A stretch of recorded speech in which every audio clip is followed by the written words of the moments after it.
GM, guys. Yes, Smitten missed the sound check. I always count on Smitten, but today I could not. It's all right. Uh, I was still able to sound check thanks to Mr. Drifter and the Yeti. Anyways, so before we get started with today's AMA, just one thing I wanted to mention. I guess we'll probably talk about it more in the chats later on, but um, something I've been talking about, uh, or I should say, I've been talking with the Magic Eden team. They reached out to us and they were interested in having us move our Flare bid that's currently on Tensor over to their platform. And I think for the Flare DAO, our main consideration of where to keep our liquidity is it's mainly a factor of where can we generate the most yield. So of course that's what I asked them about. For those who are familiar right now on Tensor, uh, I guess it's not certain whether it will continue, but for a few seasons now, there's been Tensor token rewards for um, volume as well as uh, bids of liquidity. So we've gotten rewarded for having our bids on Tensor, and that's been great. That worked out really well. At the same time, I mean, Tensor was like the default NFT platform, anyways, so it just made sense to put it there, regardless. But yeah, now there's also Magic Eden. In terms of volume, I think the two platforms are basically neck and neck. Especially since Magic Eden launched their token. Yeah, and so Magic Eden is also doing incentives, and they said they'd be willing to give us a grant so we can stake these uh, Magic Eden tokens, ME, and do some quests and generate some volume, and that will result in some rewards. Um, it's impossible to know which of Magic Eden or Tensor is going to give us greater rewards, or in Tensor's case, whether there will be continuing rewards or not. But I think, the fact that Magic Eden was willing to reach out to us and is also willing to provide a grant probably indicates that the rewards there are likely to be larger. So, although we haven't discussed this with the community, and I mean, honestly, there's probably like no need to put it to a vote, but I just wanted to check with the community to make sure there's like no strong pushback against this for some reason that I'm not seeing. But yeah, barring that, we'll probably just go ahead and do this. But yeah, we'll leave a time period for a discussion. But yeah, so that's one thing that's been going on. We basically just concluded discussions on that, so just wanted to share it here before we talk about it more in the chats. Yeah, so that's cool. All right. And now let us move on to the questions. We have a bunch of questions this month. All right, starting from 71115. I can't tell if those are L's or ones. Anyways, question number one. It seems that Lifinity margins are exposed to increasing risks, more competition, tweaking of parameters for pools longer term. Sandglass product does still not add meaningfully to returns. Therefore, it appears that increasing revenue depends mostly on increased SOL USDC trading volume through Jupiter. Since most holders here have a more long-term perspective, it would be great if you could talk about the broader strategic direction for the team from the perspective of the increased revenue part of increased revenue, decreased supply. Yeah, so I mean, I think you're not wrong. Um, Increasing revenue primarily does depend on SOL USDC trading volume. That is still our primary source of revenue. um, and I think you're also right that competition has increased in recent months. I mean, I guess it's all been gradual, but yeah, there's been increasing competition over time. There's like Jupiter Z, there's copycat Oracle based dexes, there's DFlow. Someone just posted today, I think, that Citadel said they're going to join market making, um, which if they use on-chain order books, then that would be competition with us. So stuff like that. Um, yeah, so competition is increasing. And yeah, Sandglass revenue is still not really meaningful. Also true. So what are we doing? Because SOL USDC pools still are our main source of revenue, we are still focused on continuing to optimize those. And it really does require ongoing optimization as the market structure continues to change. Market structure as well as the market dynamics, or maybe that's not quite the right word. What I mean is like how bullish or bearish people are in general and how that affects volumes. The strategy during high volume times is not necessarily the same strategy during low volume times. So yeah, we continue to focus on that, and there are indicators that uh, that show that this is worth it. We are still the best performing Oracle based DEX. So I think this is the right approach that we're taking. And also, yeah, Sandglass volume uptake has been relatively slow for Sandglass. I think volume for yield trading is highly dependent on um, one, the volatility of the yield, but two, points. Points are just huge, and there's just no getting around it. The thing about points is you can only trade them on yield trading protocols. It's it's almost as if like that's the main use case right now, just because there's not much demand to trade yield.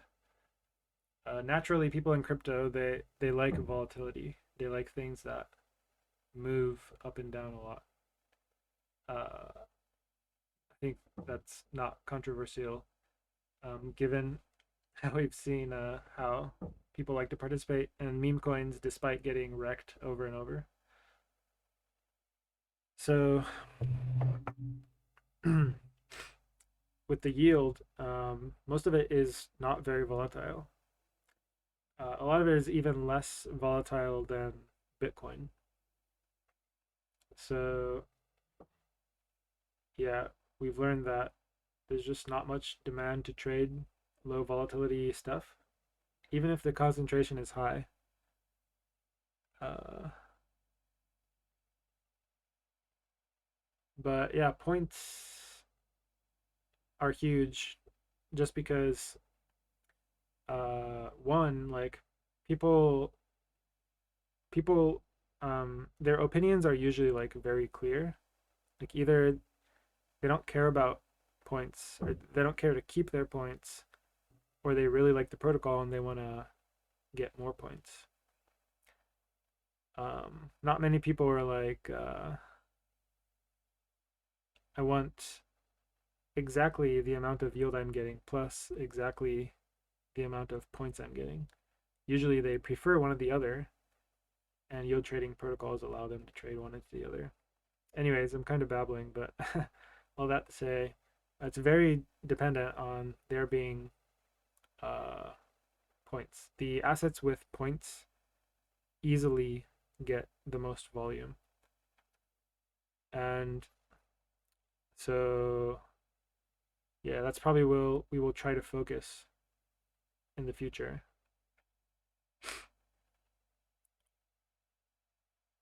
And I think, like, how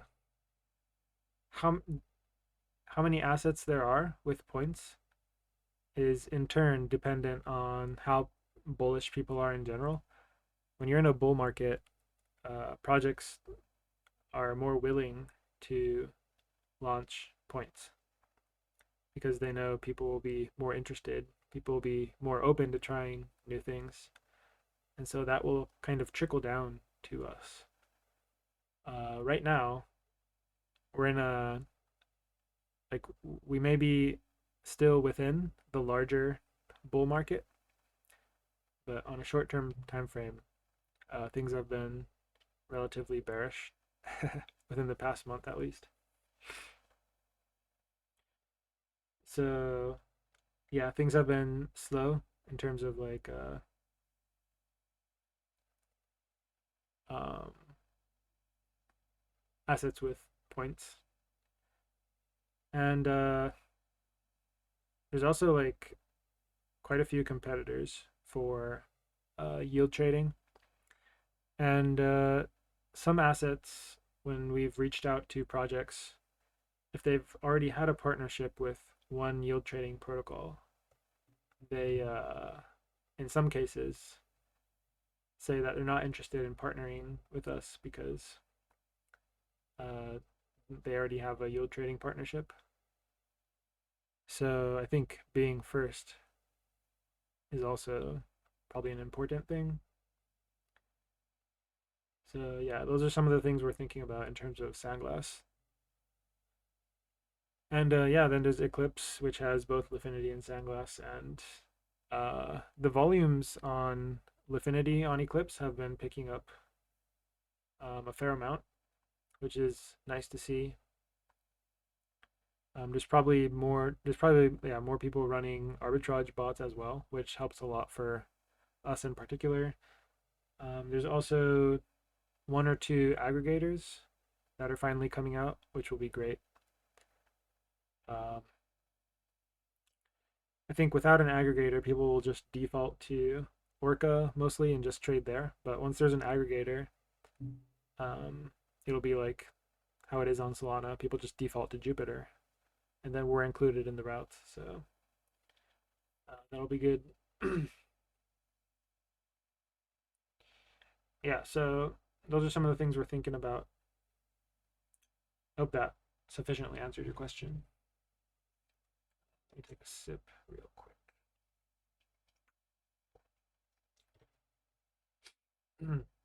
All right, number 2. Possibly related, what are the team's thoughts with regards to all these newly launching chains? That is Bera, Sonic, Monad, Mega ETH, Athena, etc. Many of which are EVM based. Jupiter seems to aim for a cross-chain strategy. What about Lifinity? Previously, you said that focus is on Solana since there is the most developer activity, and obviously Pyth integration and sufficiently fast chain are required for Lifinity's market making approach to work. Has this changed in the meantime? Are you thinking differently? Let's see. So with regards to our market making approach, um, it hasn't changed that we still require a fast chain. what has changed somewhat is that EVM land, they're definitely more focused on like they've seen the light of Solana and are moving to copy its essential aspects, which are speed and cheapness. Um, so in that sense, like the places where Lifinity is viable have increased. So um, yeah, we're not, that's not out of sight certainly. Um, if we do build elsewhere, though, I mean, just keep in mind that similar to Eclipse, uh, we're not going to announce anything until like it's it's 100% confirmed and probably also like ready to go.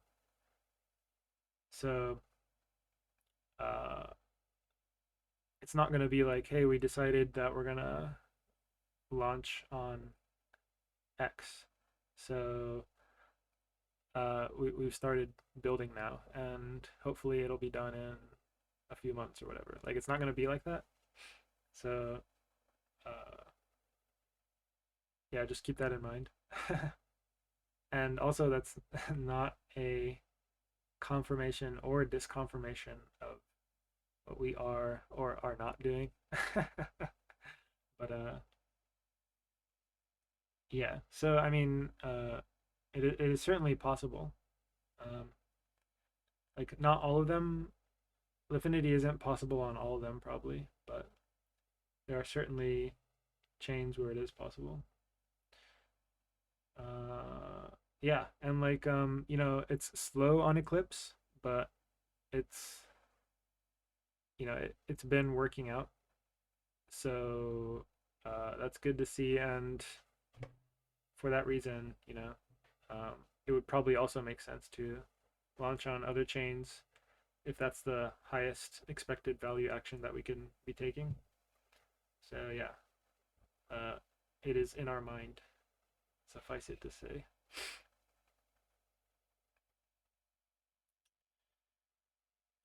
Yeah, okay. Next question. Number 3. There are efforts from multiple teams to bring stocks on chain. Is this an area you guys are exploring? Not really.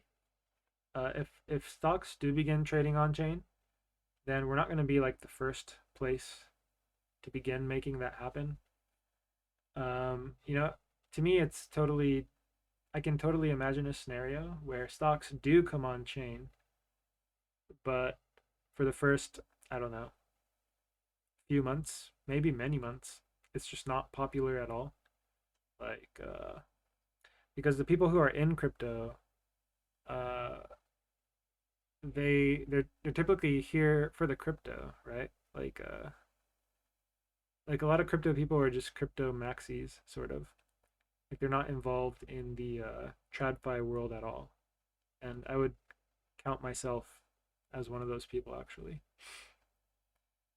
There are definitely people with crossover, and those people are probably mainly people who like worked in TradFi and then found crypto and like were like, oh, this makes a lot more sense. But but didn't necessarily take everything out of TradFi and remained diversified or whatever. But like those people are relatively few, I think. And even for those people, so those kinds of people are the main ones who, it would kind of make sense because they sit at the cross section of those two worlds. But um, like the liquidity on chain is going to be abysmal, right? To start, like it's not going to be good. It's definitely going to be better in TradFi. Um, so even when it does come on chain, even if it's like better in some respects, if ultimately it costs more to buy on chain, buy or sell on chain, then like why would they? Is kind of what I'm wondering. I think at some point, because blockchains are more efficient than TradFi ultimately, so the fees are less, right? And so if the liquidity is equal, then you'd much rather trade on a blockchain because there's going to be less fees, all else being equal. So I think that day will eventually come, but that day is not going to be the day that stocks launch on chain. It's going to take some time for sure. I mean, you can probably like see that with like some things are on chain, like gold. I'm pretty sure there's some forms of gold on chain. And honestly, like I don't even know. I don't look at this, but I would be surprised if there's like a lot of gold volume on chain. I assume most of it is still in TradFi. So yeah, once volumes do pick up, then it'll make sense for us to start considering market making. So yeah, I mean, similar to like any other asset, that's kind of our approach, right? So that's how we'll be approaching it. All right, number 4 is the team outside you also still mostly allocated in Lifinity? Essentially, everybody's still incentivized to push the project forward.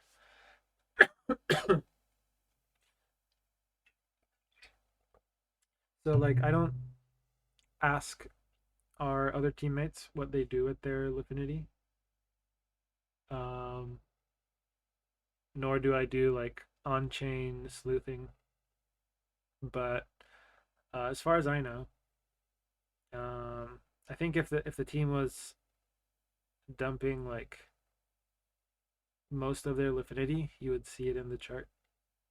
So I'm pretty sure that everyone is just locking most of their Lifinity. Uh, yeah. So I'm pretty sure everyone is still incentivized to push the project forward. Yeah. But if you're concerned, you can always look on chain because the team's vesting allocation is public. You can see the movements on chain. You can see what the people do with it. So if you want to check, it's always there on chain to check. All right, Jules 55. What's happening with the market making profit? Are they distributed, converted in USDC in the book, in Sol, half USDC? So market making profit, we don't withdraw from the pools. They just stay within the pools. Actually, the trading fees we also don't withdraw. Really, they just accrue in a separate account, and so we just take them out of that separate account.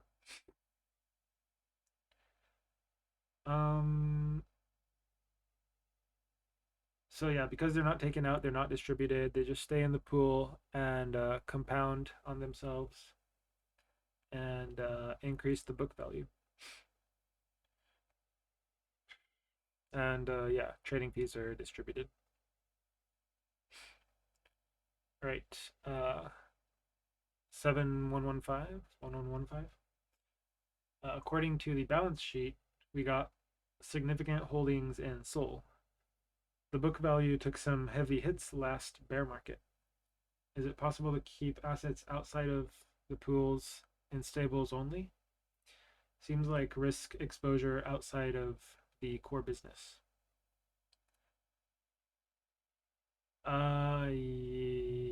Yes, it is risk exposure outside of the core business. That I will not disagree with.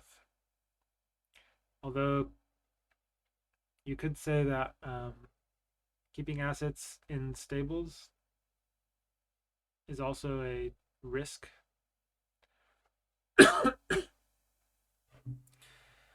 Like I don't know, to me it's all relative. Like if you denominate in dollars, then yeah, anything that's not dollars has risk. If you denominate in Bitcoin, anything that's not Bitcoin has risk, including US dollars. So yeah, I don't know, it's kind of like arbitrary to me, but I mean, I know what you're saying. I mean, like Sol is more volatile. So um you don't want it to go down. So like how I think about this is well, one, I think the reason you're saying this is because Sol went down a lot recently. And so the thought is like, wouldn't it have been nice to have all that Sol in USDC while it went down? But I mean, we've held Sol since, you know, $8. I mean, obviously before that too. I think when we first bought Sol after the VE IDO, Sol was around $100 or something. So I mean, and then yeah, never mind. Yeah, so like if you think about it from that standpoint, like we're still up, and we're better off by having held Sol. Um,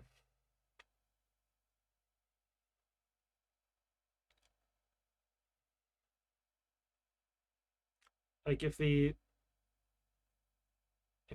ultimate goal is to reduce volatility, then yeah, everything that's not being used for market making, you can just convert it to USDC, I guess. Um, the way I think about it, like we don't really have an opinion on asset prices, so we don't try to like create a portfolio of any kind. Um, we buy assets for market making, and then sometimes we reduce the assets in our pools. And so, for example, that would mean we withdraw some Sol in USDC from a Sol USDC pool, for example. And that'll just stay in our wallet. We won't convert it back to USDC. Not because we think Sol is going up. We just don't have an opinion on whether it's going up or down. And trading incurs trading fees. So um, we kind of end up with whatever we end up with. Is kind of the way we're handling it. Um, I think the one exception is if we think the market is getting especially frothy, then we'll consider selling volatile assets for USDC. Volatile assets that are not being used, that is.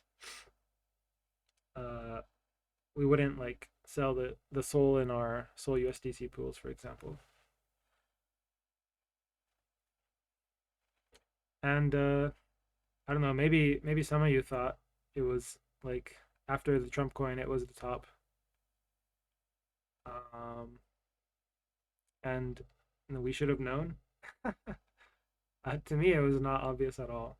I mean, this was certainly within the realm of possibility, but continuing to go up was also certainly a possibility. Um, yeah, so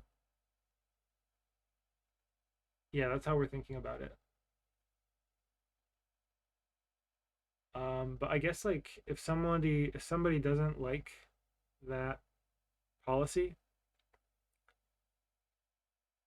then they can still enjoy Lifinity by like just selling when they think everything's gonna go down. Um, like if you feel like you know better than this portfolio of just holding a bunch of assets, then yeah, you can just sell when you know that like this is like prices are too high, and then there you go. That's your solution. Like if you can time the market, then just time the market. But yeah, for us, like we don't really think we can do it. And maybe we can do it like somewhat well if things are exceptionally frothy. Is yeah, kind of how we're thinking about it.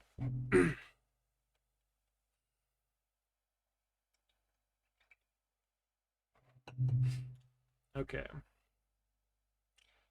Jules55 says, I think having a zero exposure in Sol is very expensive, but I am happy to hear about how the exposure of Sol is managed. Yeah, I mean, I think it's valid to think that not having exposure to Sol is also a risk. Like, risk to the downside is real, and risk of missing out on the upside is also real. So, yeah, it's not a simple problem. All right. Next, we have White Turtle Bill. GM Durden. Might not catch this live, but hope you're enjoying life. Number one, can you shed some more light on the revenue numbers for both Eclipse and for Sandglass? Any other details you think we should know about these areas? I mean, I think we've mentioned the relevant data. So I think someone asked in the chat, so some people may have missed this, but someone asked how much of our revenue this previous month was from Eclipse, and it was about 18K. So that's like about these days, anyways, like 1 day's revenue, 1 day's worth of revenue on Liquidity on Solana. So I don't know, like 1/30th of Solana's revenue. That's very approximate, and it's probably actually even less than that, because 18K is like the lower end for daily revenue on Solana. So we'll just say like, I don't know, 1/50th. So it's not nothing, but still relatively small. And then Sandglass, I mean, it's not even in that ballpark. I mean, we still haven't measured it, just because looking at the volumes, we know it's still quite low. So yeah, Sandglass is still small.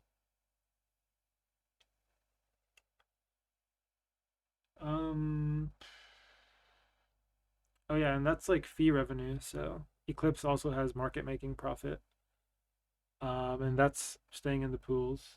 But yeah, it'll contribute to book value. All right, number two. Are you able to provide any figures or estimates as to how much funding the team has for future runway and or product development? Yeah, we still have over 2 years of runway. And I think, someone asked me this before, like maybe they asked us like a year ago or something.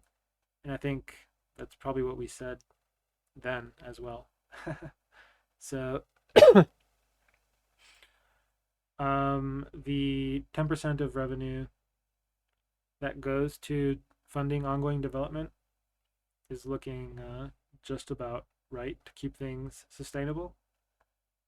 And also just a reminder to the community that if we were to ever shut down, these team funds would be included in redemptions. So, and it's not included in the book value that we publish. So it would be a bit higher. But yeah, we're doing fine on the funding front. All right, number three, piggybacking off the question above, RWA seems to be growing in popularity. Will this be an area you expect Sandglass to gain traction in the future? Let's see. I think my thoughts on that are oh wait, sorry. I was thinking of something else. I was thinking for Lifinity, but you meant Sandglass.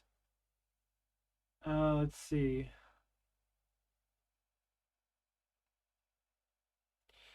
Like I guess I'm curious to know like which types of assets you had in mind. like like the yield of which assets, like treasuries or bonds, or are those the kinds of things you're thinking of? I think those will have, like, my opinion on that is going to be relatively similar to how I talked about stocks before. Um, White Turtle Bill says, I don't have any specifics in mind for assets. I, like, if you want to get a lot of TVL, then I guess, yeah, like treasuries or bonds. I mean, those have massive amounts in TradFi, so like TVL wise, it makes sense. Uh, and in TradFi, there are giant markets for trading the yield, even though I don't think they talk about it the way crypto does. And like full disclosure, I'm not like super familiar with this world or the lingo, but I do know it's huge. Uh, but yeah, the yields are not large, um, but because the TVL is so large, like if you trade a ton of assets and the yield moves 0.1%, that can be like worth millions of dollars, I think. So like in that sense it can make sense, but that uh like the thing is, like, usually the way things on blockchain gain adoption is first they're adopted by retail, and that necessarily means that they're going to start small scale in terms of trading size. And if you're trading in small size, then people tend to not care about small moves like 0.1% in yield. Like as we're seeing with like staked Sol, which the yield changes like quite slowly, and people are just not that interested in trading that. Like people want to degen and they want to see 100% gains in a day. So like the path to that, it's this also I think will eventually happen, like trading all these RWA assets on chain. Like it makes so much sense for the same reasons as stocks. It's just more efficient, it's cheaper. But the path to get there is not obvious. Like it will happen, one way or another, but it's like it'll be very gradual, I feel like. So yeah, I don't know. I guess the thing is, if you want to use RWA assets on Sandglass, first you need protocols that issue RWA RWAs. Um,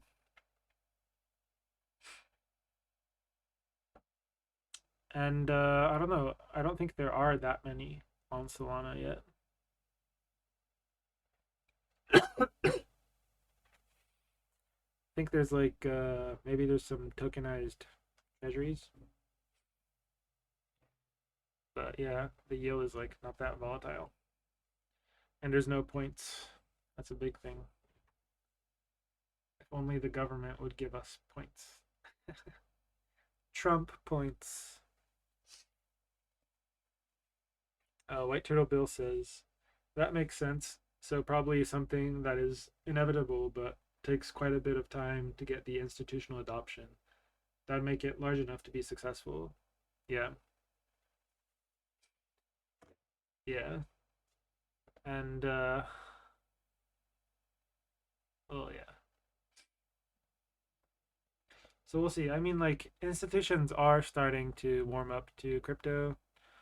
Like they're using it a lot for payments now, which is awesome. Such a no-brainer. There's a lot of news. Like you just hear a bunch of TradFi entering things news. that's not really coming to mind. Specific examples aren't coming to mind right now, but I think you all know what I'm talking about. Uh, there's been a trickle of like that kind of news these days.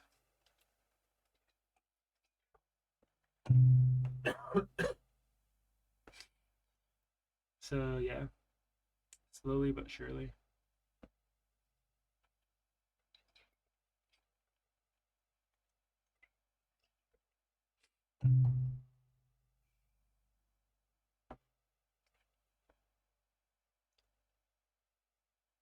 Oh yeah, and regarding the thing I was saying at the beginning of the AMA, our partnership with Magic Eden, our pending partnership with Magic Eden.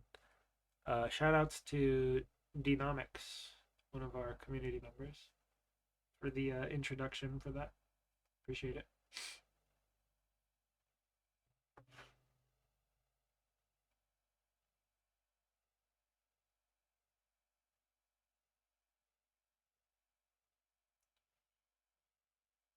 Like J Gills is typing a question.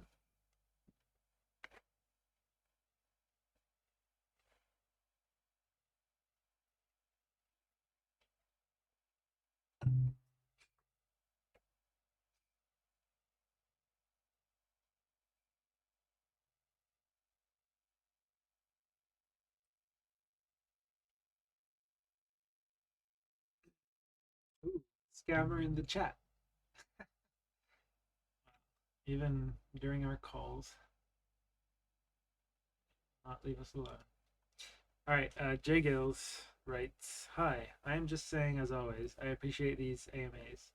Keep up the good stuff and happy to see the success. Here's a question mark, so it's in the channel." The empty question. It's like a Zen koan or something.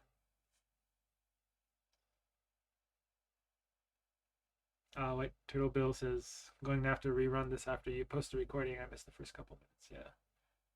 Yeah. Basically, Magic Eden wants us to move our bid to them and are willing to incentivize us to do that. And yeah, like I said at the beginning, we'll talk about it in the chats to make sure everyone's okay with it before moving forward. Yeah, for the most part, I think it's pretty straightforward. Yeah, I was surprised. Like, I'm not sure how they noticed us, but yeah, they noticed the bid.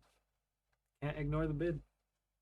Massive bid, the largest bid in all of NFTs, maybe. I wouldn't be surprised, at least on Solana.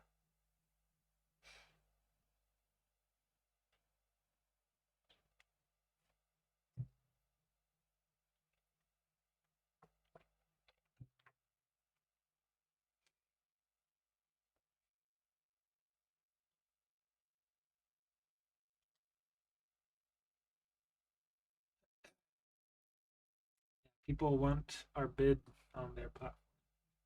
They're bidding for our bid. It's so meta.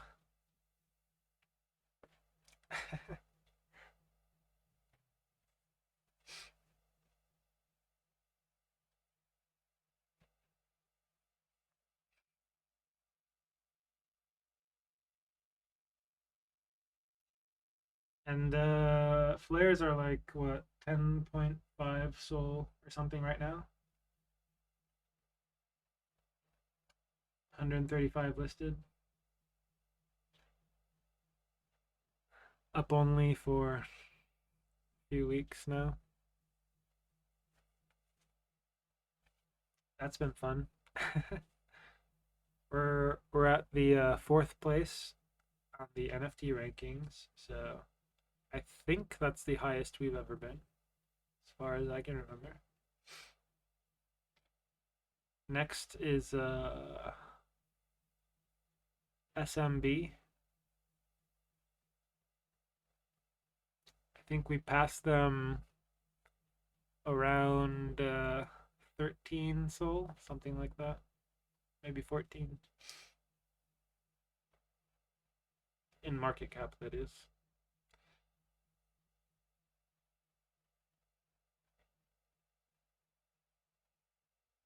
White Turtle Bill says, can you share your thoughts on the FDC and how it has operated since inception? Anything you think we could be doing to make things better for holders? Any ideas you think are interesting for us to pursue? Uh, like regarding the use of the monthly revenue, it seems like the votes each month are pretty repetitive. Like it usually ends up being the same thing. And like maybe that's just because there's not many opportunities, like especially when like everything is so meme coin focused, and meme coins obviously you have to be like hella fast to have any chance at being profitable, so you know it's not viable for FDC to be pursuing stuff like that. um and maybe that's why, you know, we've just defaulted to reinvesting in VE Affinity or just sending it for more flare buybacks. Maybe I don't know, like maybe there should be like a default option. I'm not sure how exactly that would work, but it's like, for example, I just randomly made this up, but like if no one suggests any alternative by the first of the next month, so that gives like a little bit less than a week from the time that revenue is distributed. We can make it like exactly 7 days from when revenue is distributed. If no one suggests anything new, then the funds will be used for X. Uh, that could streamline things for people. I mean, I don't know. It's not a big deal, but like I see the same discussion kind of taking place. So that'd make things a bit easier for people, maybe. As for ideas to pursue,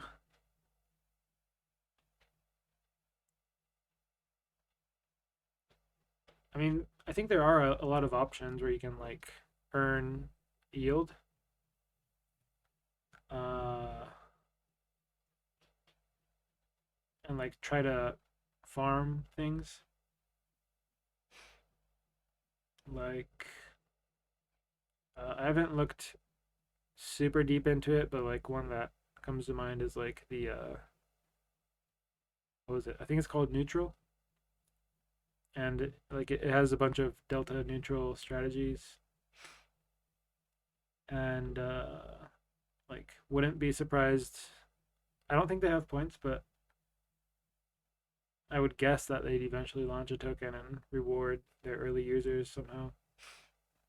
I mean, yeah, that's just like a random example, but like there are things like that. You know, the question is always like, is that better than reinvesting in VE Affinity or uh, giving more funds for the buybacks? And yeah, that like determining which is better, like I think it's subjective. Like it's hard to be fully objective about those things because there's so many unknown variables. So you can't like calculate which is better really. So yeah, it's kind of hard. But I mean, yeah, I think there are options out there. Like people have mentioned some before.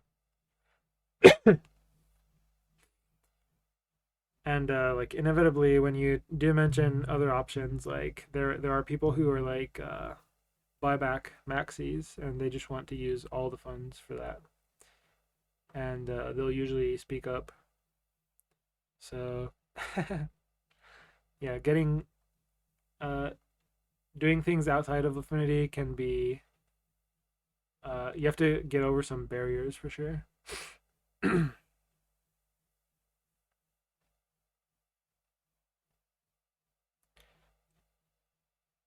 But I mean, like as a whole, I think FTC has been working well. Uh, it was definitely like rougher around the edges at the beginning. Things have become more smooth. Yeah, and like Swans says, thanks, White Turtle Bill, for all your hard work. Um, yeah, I mean, you've led like the whole initiative and are always taking care of like all the communications and stuff. So yeah, appreciate everything you do. I think you're doing a good job.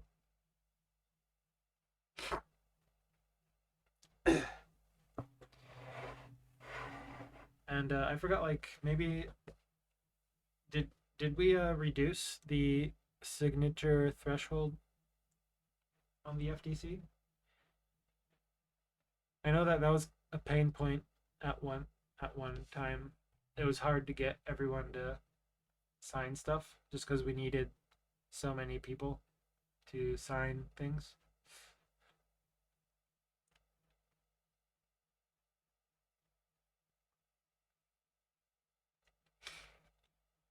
Like like the FTC multisig is like one of the most secure multisigs in crypto.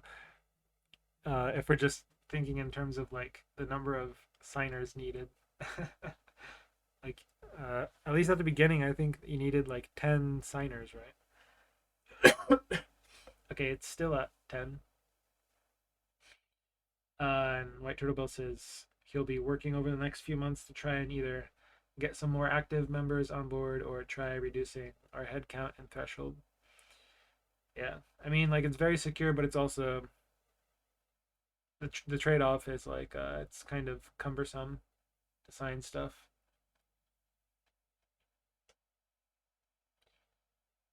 Swans is three enough? I don't think so. I think three is pushing it. Uh, that means you only need three people to collude to steal everything. While unlikely, still, like three is uncomfortably low, in my opinion. Like, like, the people on the multisig I hand picked.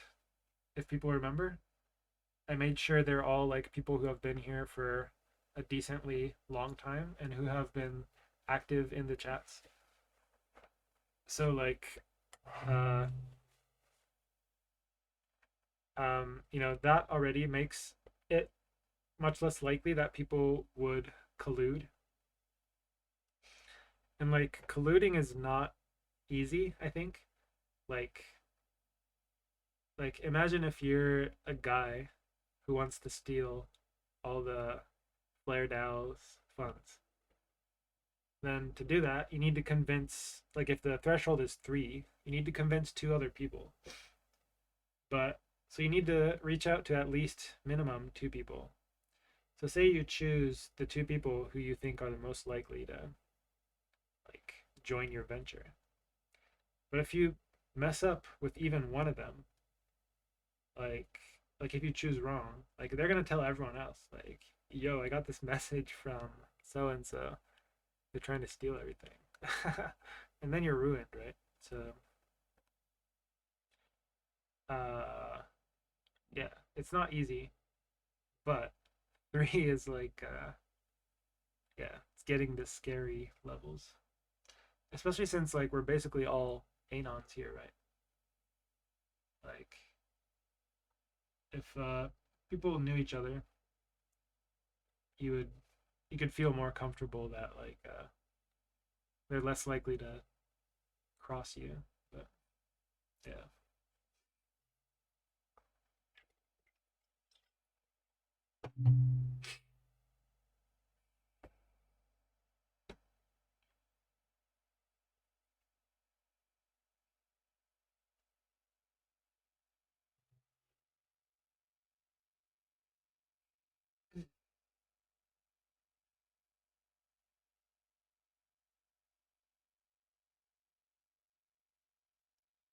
And the other thing is like people only have their reputation on the line.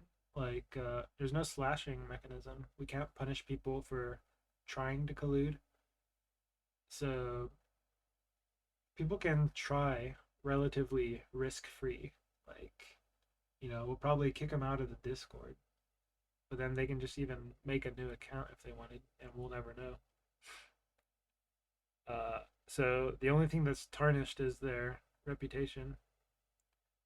That's tied to their identity, but yeah, they can just start over.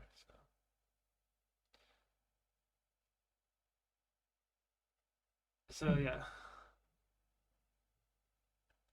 Flair's friend says from 10 to 6 or 7. Like, yeah, I think that sounds reasonable to me.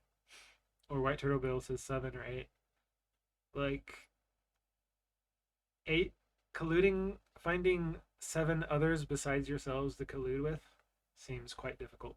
I think that'll be too hard.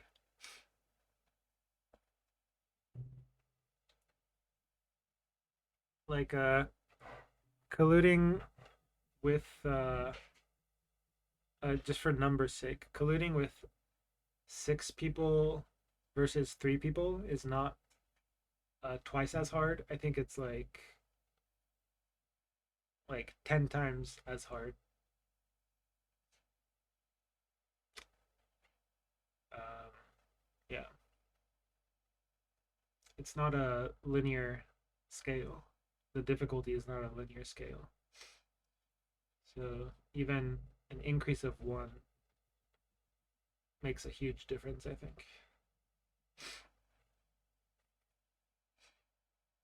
Anyways, I guess the exact details of that kind of thing is a discussion to be had in the chats involving the whole community. But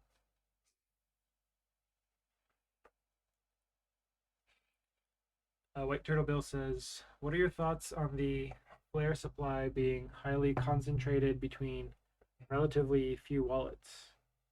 Do you think it would be beneficial for the long-term success of the DAO to try and work with people like NB to facilitate direct buybacks from individual members if they plan on selling?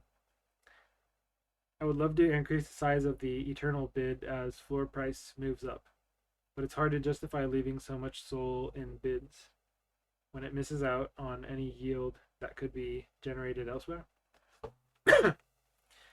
Yeah, I agree that yeah, you don't want to have like too much SOL in the bids. It's so retardio that they still don't support staked SOL for NFTs. Like I hate it so much.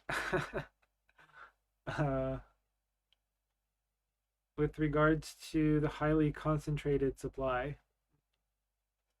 Durden said retardio at work. I need a new job. uh, I mean, it's a fact. What can I say? um, yeah, so I think the main consideration is Norbert, right? I mean, there's a few other large wallets, but yeah, Norbert's the main one, and it's over 1,000. So, uh, yeah, I mean, like, I think, because sometimes it does cause FUD, and um, actually, it even caused FUD for our VEIDO, if you remember. We're a wash trading scam, guys. Damn, that was hilarious. That's so stupid, but also like in retrospect, so hilarious. Um, but yeah, like it does cause FUD. Like I think that is a fact, and like it does push some people away because they're like, yo, who the fuck is this whale? I'm not gonna buy this project. You're just gonna dump on me. Like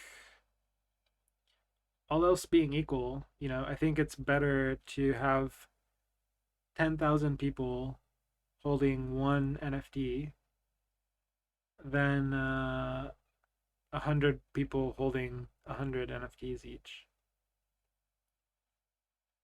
Um, that said,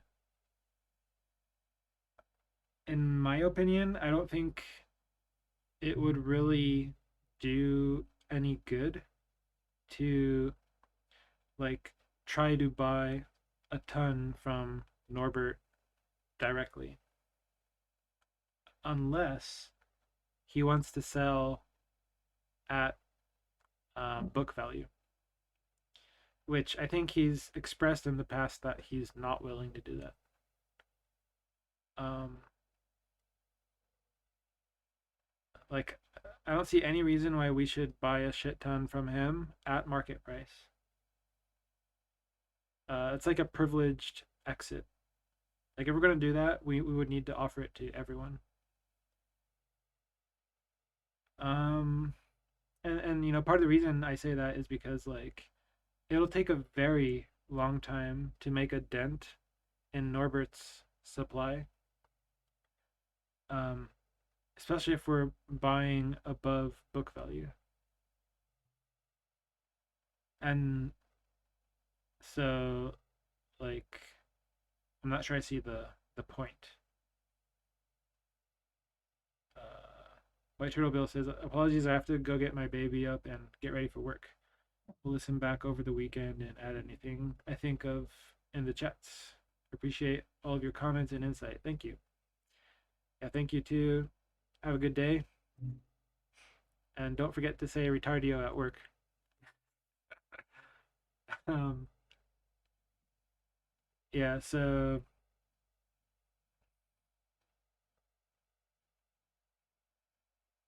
White Turtle Bill says, "I got scolded 3 weeks ago for saying it." Okay, now your comment makes more sense. You just gotta hide it.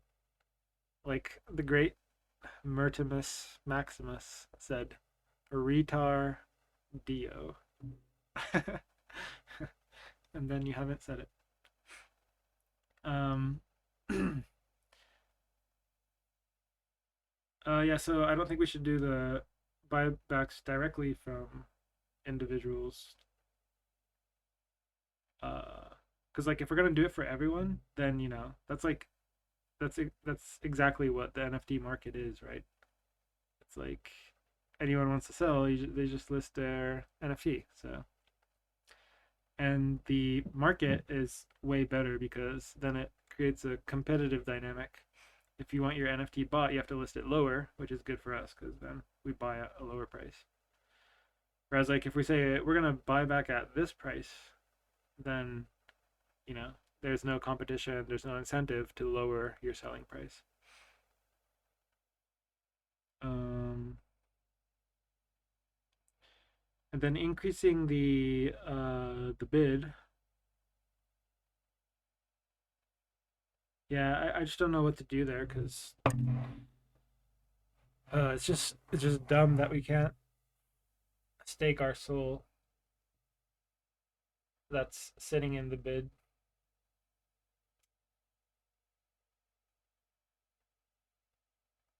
But I mean, like, I think the balance right now, it's not horrible or anything. Like 1,000 soul and then the rest for buybacks. Like it's not as if like the buyback side is like overflowing and it's being overdone. And like that's the reason why we wish we could put more in the bid. Or at least I don't see it that way. Like the balance seems relatively fine to me, so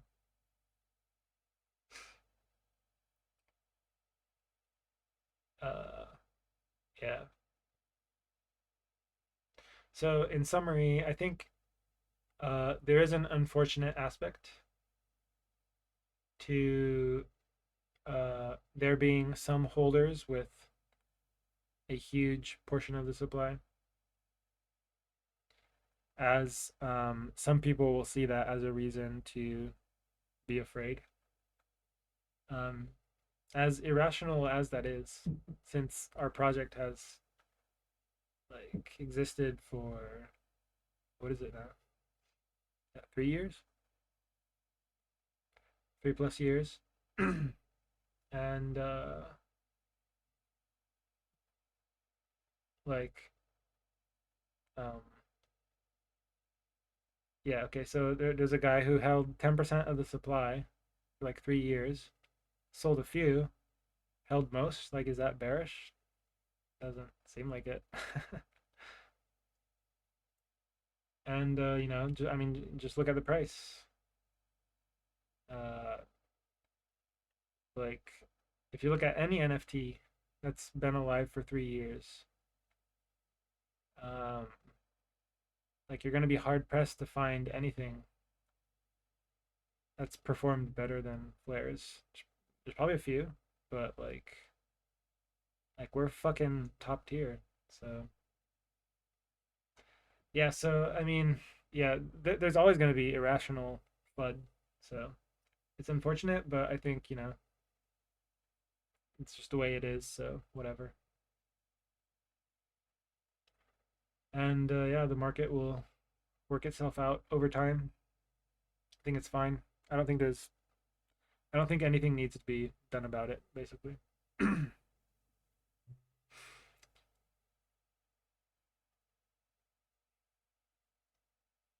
right. Any more questions, guys?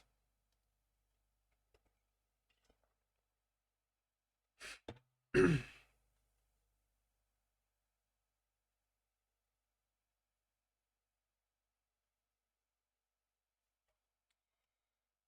right. I think I'm gonna call it there. Thanks everyone for lots of great questions again, and for showing up to the AMA. Sold prices down, but Lifinity price not as much, and Flare prices up, baby. um, but yeah, I for one certainly still have faith in crypto as a whole, certainly, and more specifically Solana. Like technically, it's like everything is looking amazing. So I still expect a great year, to be honest. And yeah, even more specifically for Affinity as well. So yeah, have a good day, everyone. I'll see you around in the chats. Peace out.